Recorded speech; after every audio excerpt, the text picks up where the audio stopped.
Welcome. This is part two this morning, and what is it like to feel like a man? I just realized my mic wasn't on in my last talk, so I hope this sounds better. Yeah, there we go. Okay.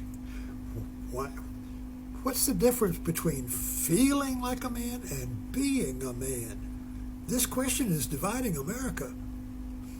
Let's go back to the 50s.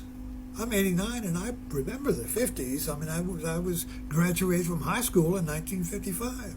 So I was there from the, through the 50s. And I remember seeing my first TV. And it was Howdy Doody and a vegetable cutter. Do you remember? Most people, we don't remember the TV shows of the 50s. But the one that comes to my mind was Father Knows Best. In the 50s, the father was king.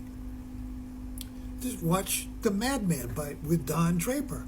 That documents the 50s and the shift from the patriarchy to matriarchy and the war of masculinity versus femininity, when the male-female paradigm was split, and now we're in a civil war of genders, and we don't know what to do in America. Europe has figured it out, but America is still lost in the myth of the cowboy and the gunslinger and the explorer and the strong male who comes to fix the savior who comes to fix the town and shoot the bad guys, you see. The gunslinger, the American myth of the strong male, the strong savior who comes from the West on a horse, shoots the bad guys, and then rides off.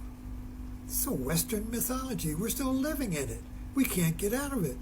Men are urban cowboys. Men are urban cowboys, not real cowboys. We live in the myth of the cowboy, like Yellowstone. And the myth of the cowboy, the urban cowboy, is that men carry concealed weapons. Can't carry them in a holster like a gunslinger. Show you, man. No, you got to be concealed. So if you want to be a man, you got to expose your gun. You see that? Look at that, buddy. I got a gun.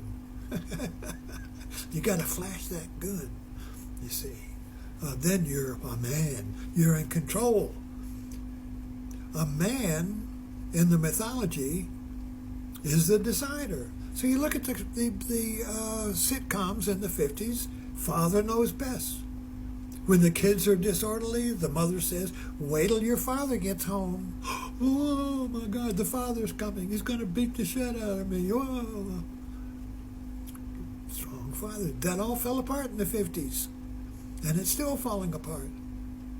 So what's happened? Well, when things fall apart and the center cannot hold, you create a false center, a false idol, a fake man, an image man, a performance of manhood. You create a performance of manhood, a role model of a group, of a gang, of a man club, you see.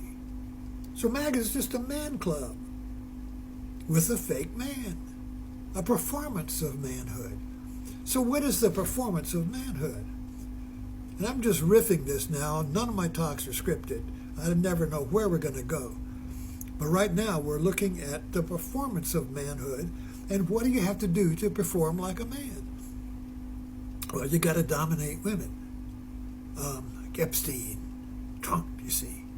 You want to have a little harem of virgins, like the kings of old, you see. You want to have a harem of, not a harem of mothers, a harem of virgins.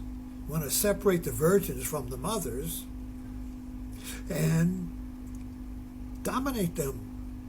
Have them be obedient, you see. Nothing makes you feel like a man when a woman is obedient to you. When a woman surrenders and is obedient to you and does what you want, oh, that makes you feel like a man.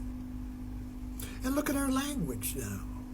Suddenly, bitch and cunt, these derogatory terms, are normal. Women are bitches, and everyone's a cunt. In the 50s, you couldn't even say pregnant on TV.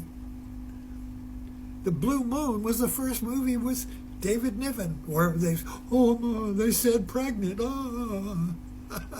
And Elvis wiggled his hips, and oh my God. Didn't even have to show Elvis from the neck up. The body was forbidden. But when women came alive in the 60s, the body was okay. Whoa, look at the body, you see. You got to show the body, skirts came up.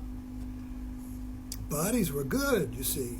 But still, there was this dual out, this Puritan, anti-body, anti-flesh. It's a religion, Don't listen to the flesh, listen to God. Who is God? Number one, and he's a man. So don't listen to your body, don't listen to the flesh, you see. Listen to number one, to God. God is a man. So there's this conflict between the biblical paradigm of the Old Testament, these old Hebrews, you see. But we think it's literal. The Hebrews were mythological, metaphorical people.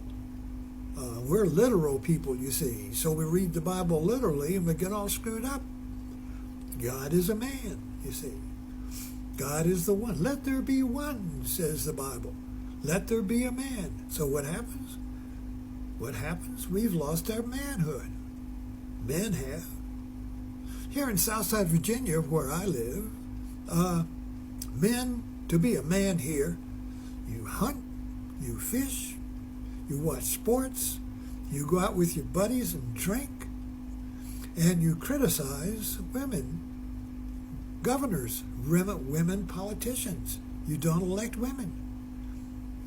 Spanberger is now a female governor, and the male tribes are going crazy here. Now, who elected that bitch? And the irony is that in the South, it is the females that run the families. The female holds a steady God. The female cleans up the house. The female cooks the dinner. The female creates safety for the kids. And the men hang out with their buddies, get drunk, hunt, fish, bitch about women. The agony of men is that we live in a matriarchal society in a fictitious patriarch. We create patriarchy as a fantasy, but the reality is we live in a matriarchal society. Democracy is a matriarchy. A monarchy or a dictatorship is a patriarch.